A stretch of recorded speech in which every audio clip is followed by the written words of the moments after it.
forget to like, share, and subscribe. If y'all don't pick my sign up. Hello, everyone. And welcome back to Psychology Eats. So what's eating you? Hello, everybody. I hope everyone's having a wonderful day or evening or whenever you find this post. If you are new to my channel, I am a reaction channel. I react to things that are happening in the sector that I'm in, which is the Black mukbang sector.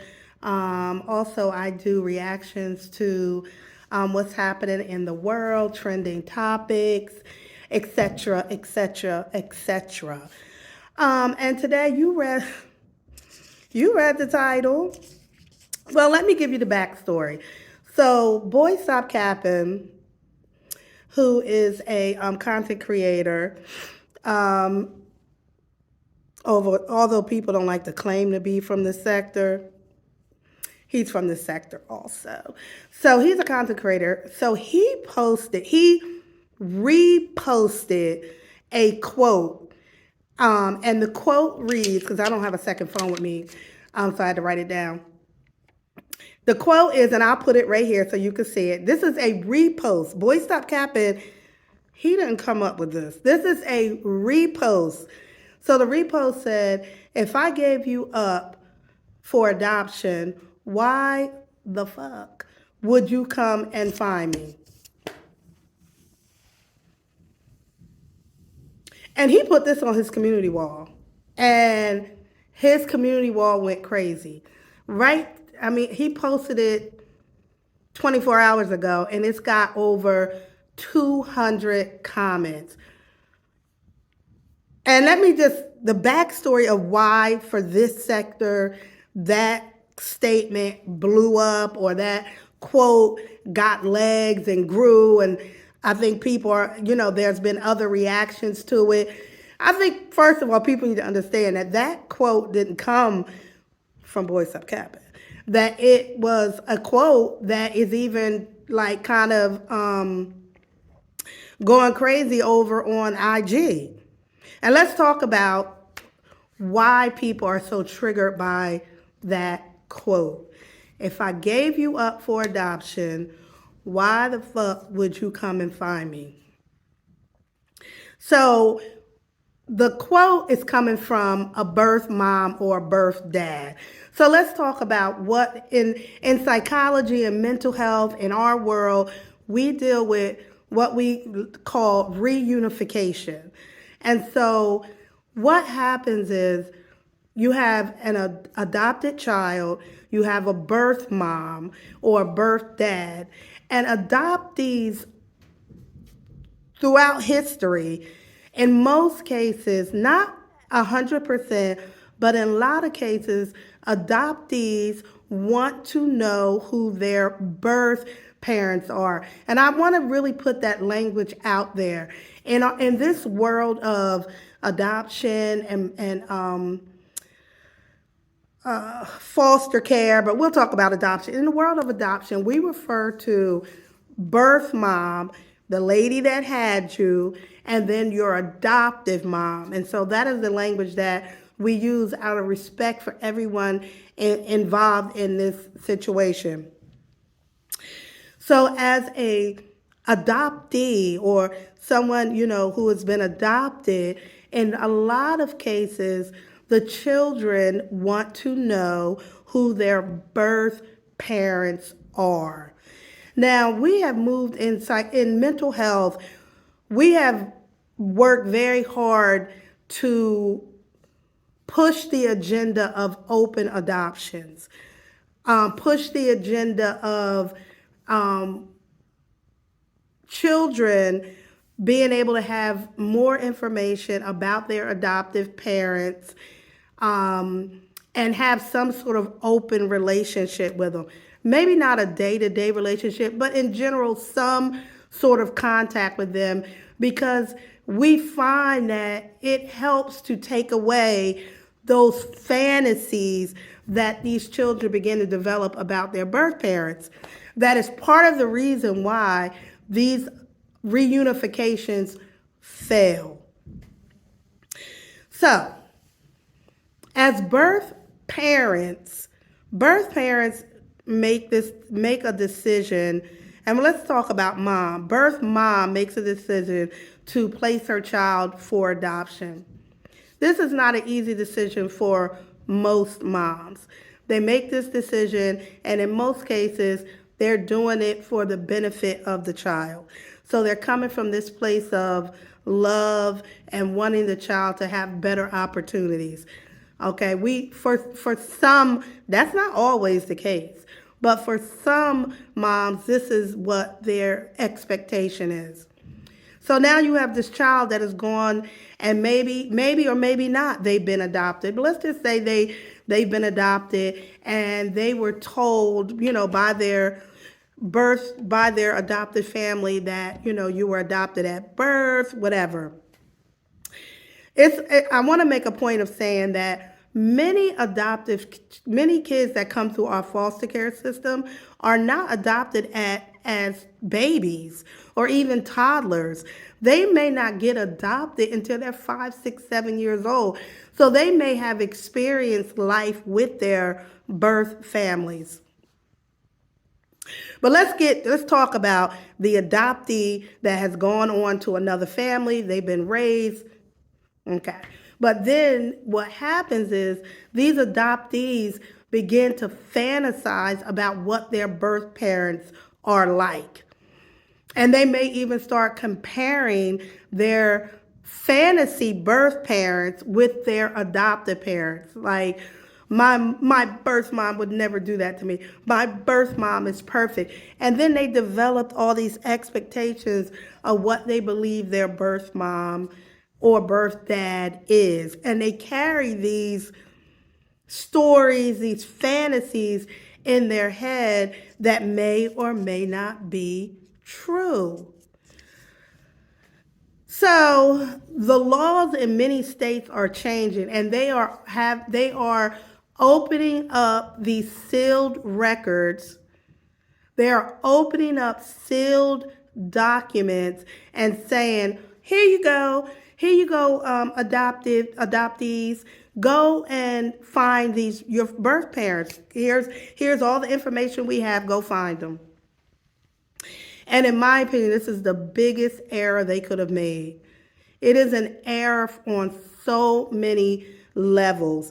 I'm supportive of adoptees knowing their birth families, but I'm not in support of it just happening like, oh, just go and find them. I think there needs to be intervention in there. Like, first of all, there needs to be, okay, so the adoptee says, I want to find my birth parents. There needs to be mental health professional who may reach out to be the intermediary. Well, let me find out if your birth mom is open to this. If she is not, this is the information that I can give you. This is her health information. She does not want to be contacted. And as adoptees, I understand that that's another hurt, that's more pain, but you don't know the pain on the side of the birth mom. You don't know her pain. You don't know what happened to her. You don't know if she has kept this a secret for so long, she's not ready to expose it. And that is her right. Birth mom and birth dad. But okay, let's say, so now the birth mom, usually it's easier to find birth mom. So you find birth mom, adoptee finds birth mom, and why these reunifications fail is because oftentimes there's no intermediary, there's no mental health professional, there's nobody there to mediate these reunions and to help these two people who are strangers begin to develop a relationship. And so the adoptee comes in with these expectations like, whatever fantasy that they built in their head. My birth mom is perfect. My birth mom is going to be my best friend. My birth mom is going to, we're going to be just alike. When really, if you look at genetics, if you ever study genetics, we know that our personalities and a lot of how we are really come through birth dad. So the chances are you're going to be more like birth dad than you are like birth mom. And there could be a case where birth mom doesn't even know who your birth dad is. So see, there's so many layers to this. It's like opening Pandora's box. Like adoptees gotta be prepared for acceptance or rejection. And that's difficult because they've already felt this sense of rejection because they've been placed up for adoption. So many people in Boy Stop Cappins in his comment section, they were advocating that adoptees should be able to find their birth parents because of medical reasons. And that is what really pushed the agenda of opening up these records and having these open adoptions and unsealing these records, is because people who are, adoptees who advocated for this to happen, like we at least want to know our birth records. And so that it made sense to legislators who supported it. But what they didn't plan for and didn't think about was, you worried about the physical, but the mental, right? What's going to happen with your mental health when you open up this Pandora's box? And I can tell you many stories of how reunifications went wrong. They went to the left. Within weeks, for so many different reasons. And I think that some of those, or many reunifications that may even happen in the future, that I would suggest to people, like, first of all, if you're an adoptee and your adoptive mother or father says, I do not want to have a relationship with you, I don't want to have a relationship with you, that's a lot of hurt, pain, whatever. Some people turn it into anger and act out in that way. If that is the case, first of all, I think you should be in therapy before you reach out to a birth parent, and therapy during the process, and therapy after, if that birth parent says that they don't want a relationship with you. They have the right to do that. They've already put that into place when they put you up for adoption. So the quote, if I gave you up for adoption, why the fuck would you come and find me? Although it sounds very harsh, it weighs a lot of truth, because some birth parents don't want to be found for many different reasons. Many different reasons. They don't want to be found. And as adoptees, as difficult as that is, and it is difficult and traumatizing and hurtful and all those things, go into treatment to figure out how you're going to manage that and deal with that. Because like anything else in life, we don't have to be accepted by anybody. Even though that is your birth parent, you're strangers to each other. And so in this sector, if you know that there's this situation that is in this sector regarding an adoptee and her birth mom.